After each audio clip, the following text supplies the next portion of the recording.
ഇതൊന്നല്ല, ജനിച്ചു നമുക്ക് ഇത്ര വയസ്സായിന്നപ്പോ പറയണില്ല. നമ്മളൊക്കെ ബർത്ത്ഡേ, വാപ്പാന്റെ ബർത്ത്ഡേ മക്കൾ ആഘോഷിക്കുന്ന, വാപ്പാക്ക് ബർത്ത്ഡേ കേക്കും കൊണ്ടുവന്ന് വരുന്നുണ്ട് അല്ലെ. വയസ്സൊന്ന് കഴിഞ്ഞു, മരണത്തിലേക്ക് ഒന്നുകൂടെ അടുക്കാൻ പോവാൻ നമ്മൾ ചിന്തിക്കുന്നില്ല.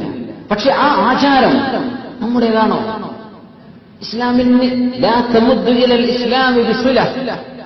ഇസ്ലാമിലേക്ക് അതിന് ഒരു ബന്ധവുമില്ല. സുബ്ഹാനല്ലാഹ്. വെറുതെ ഒരു കുട്ടിന്റെ ജനനം കൊണ്ട് ആഘോഷിക്കുക, എന്തിരിക്കുന്നു? ദീനിനെ സംബന്ധിച്ചിടത്തോളം ഒരു മനുഷ്യന്റെ വയസ്സുകൾ ആ മനുഷ്യനെ ചിന്തിപ്പിക്കേണ്ട സംഗതിയാണ്. കുറച്ചവനെ ഞാൻ എന്ത് ചെയ്തു? ഒരു കുട്ടിക്ക് 10 വയസ്സായി, 50 വയസ്സായി, ആ കുട്ടി മോൾ എന്ത് പഠിച്ചു? 10 വയസ്സുകൊണ്ട് ഇത്രയും വർഷം മോള് ഖുർആൻ ഓതാൻ പഠിച്ച് എത്ര സൂറത്തുകൾ മനഃപ്പാഠമാക്കി, അങ്ങനെ ഒരു അസസ്മെന്റ് നടക്കുക. അതൊന്നുമില്ല. വെറുതെ കേക്ക് മുറിച്ച് ആഘോഷിച്ച് ആളുകളെ വിളിച്ച് വെറുതെ കാശ് ചെലവാക്കി. എന്തിനാണ്?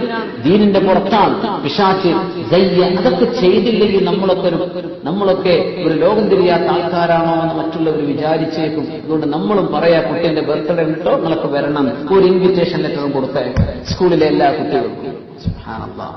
സയ്യന ലഹുമു ശൈത്വാനു അഅ്മാലഹും.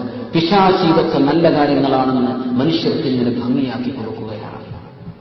റബ്ബേ, നമ്മൾ ചിന്തിക്കാറുണ്ടോ അങ്ങനെ എത്രയെല്ലാം സംഗതികൾ?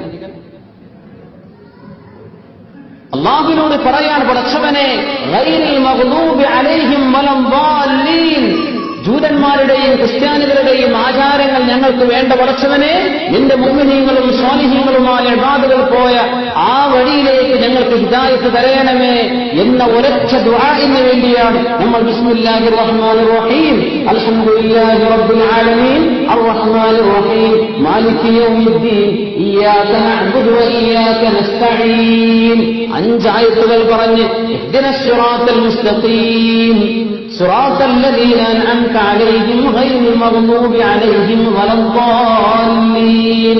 ആ 2 ആയത്തുകൾ കൂടെ പറയുന്ന ദുആഇന്റെ മുന്നൊരുക്കമാണ് ആദ്യത്തെ 5 ആയത്തുകൾ. അല്ലാഹുവേ, ഞങ്ങൾക്ക് സന്മാർഗം തരയണമേ. ആരുടേത്? നീ നിഅമത്ത് ചെയ്തവരുടേത്. നിന്റെ തെറ്റ് സമ്പാദിച്ചവരുടെ ഞങ്ങൾക്ക് വേണ്ട. നിന്റെ കോപം സമ്പാദിച്ചവർ, അതിന്റെ ഉദ്ദേശം തന്നെ ജൂതന്മാരാണ്, ക്രിസ്ത്യാനികളാണെന്ന് മുഫസ്സിരീങ്ങൾ പറയുന്നു. അല്ലാഹുവിന്റെ ദേഷ്യം കിട്ടിയവരുടെ മാർഗം വേണ്ട റബ്ബേ, ഞങ്ങൾക്ക് നീ സ്വാലിഹീങ്ങളുടെ മാർഗം തരണം.